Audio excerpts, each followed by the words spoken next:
And you, the lawmakers, put pressure on the executive, because you talked about the 3 areas of democratic governance.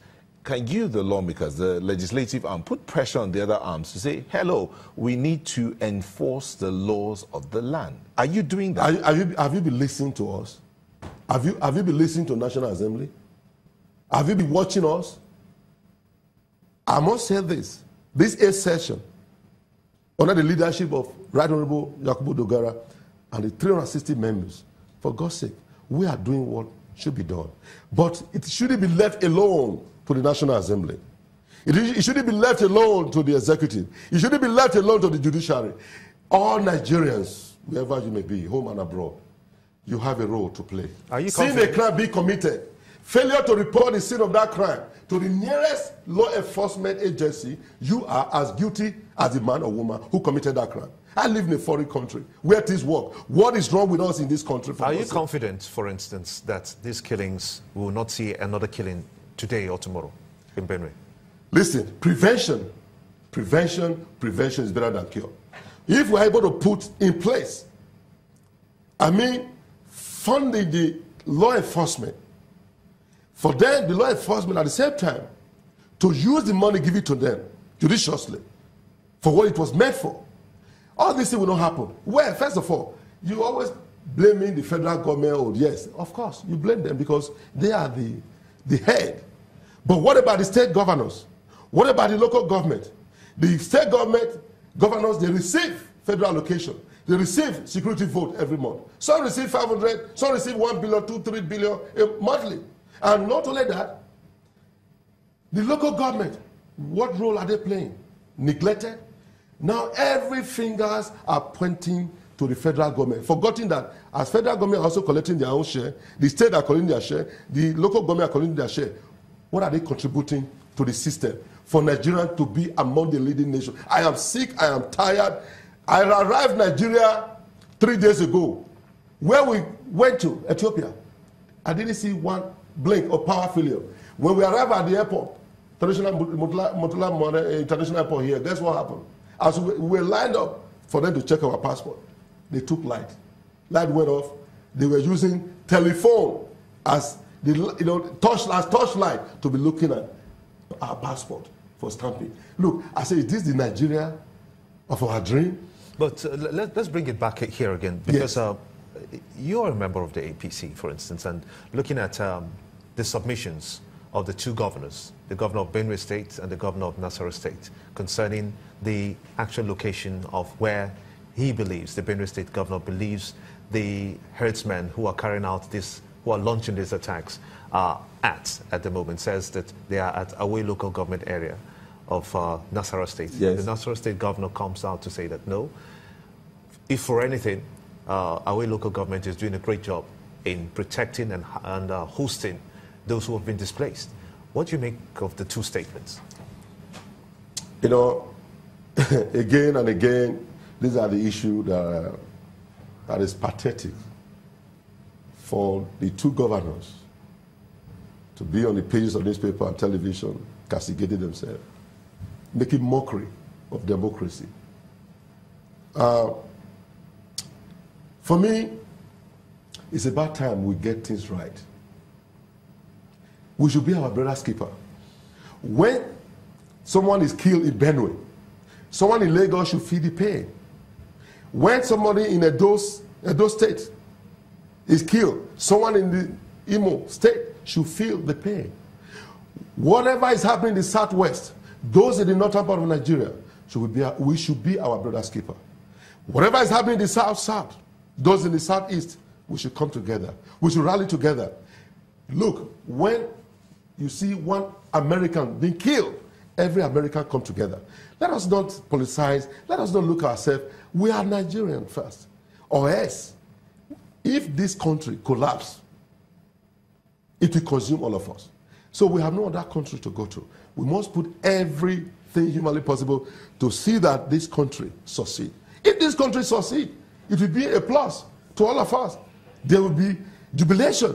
But until that is done, this just making noise, on television, is not good. We must be strategic. That's prevention. What are the governors doing to prevent crimes in their state? The security vote that they are getting, what are they doing with it? That's the question that nobody's asking. Now, every finger pointing to, oh, president, president, president. What about the state government? What about the local government? What about Nigerian citizens who will see crime being committed? What about Nigerians that have stolen Nigerian But drive? the state governors say they are not given the chance to direct the commissioners. The commissioners get their instructions from the Inspector General of Police. So would you be looking at a, how do you say, a decentralization of the security infrastructure so that the states can run their own security infrastructure and protect their citizens? Let me tell you, look at Lagos State today. Look at my state, Edo State. The governor is working very hard, working closely with the law enforcement agency. And Lagos State doing the same thing. And you see many states. But you also know that they have their own paramilitary or para-police organizations. Listen to me. The governors are the head of security in their various states. So some state governors, you see what they do. They collaborate with the police, the SSS, the army, to see that things are put in the right perspective so that, you know, laws and order are in place in their various states. So let me tell you, you know our problem. We like to blame others for our own problem, our own fault. Go to Houston, Texas, where I live for almost 30 years. If you live in Houston, go to Dallas. They all synergize. Information gathering. You live there to another state, go to Washington, D.C. From Washington, D.C. to New York to California, they synergize. You know, city synergize. State government, they synergize. Information gathering. Now, do we do that here? Look at the Benue now and the Nasarawa, they are fighting. These are governments that should put heads together. Look, how do we put all these things together? Because they all have boundaries. That's a good place to put a stop on that. We'll come back after these messages very quickly. My apologies. We'll be back after these messages. Join us again. Let's quickly keep our focus on that very contentious issue of fuel pricing as it is in Nigeria today. Let's get your views. What do you think is actually happening now that the House of Representatives has come up with a committee to look at the remote causes of why we've continually been in this situation? But what do you think is actually happening, especially between the government and the independent marketers? Well, you know it. And I've almost said that journalists, you should go about doing investigative journalism so that you can ascertain the gray area where you can find yourself the real facts. But for me, I'll tell you, this issue of fuel scarcity that took place during our festive period, one, it was sabotage by the cabals. Because all these things you are seeing being played out today, whether fuel scarcity, the killings everywhere, is as a result of the upcoming 2019 election has been played out. It's a script that people have already scripted to pull the government in bad light, as always. That notwithstanding, the government also must be responsible, must be accountable. You cannot sit down. Who is scripting? The cabals. The cabals, you want to make sure that, look, President Buhari's government is in the state of comatose. Who are the cabals? Don't you know them? Do you want me to mention their name? I don't know them. Okay. That's why I say you must go about doing your investigative journalism. No, since you know who they are, could you tell us? You know them. Journalists, you know them.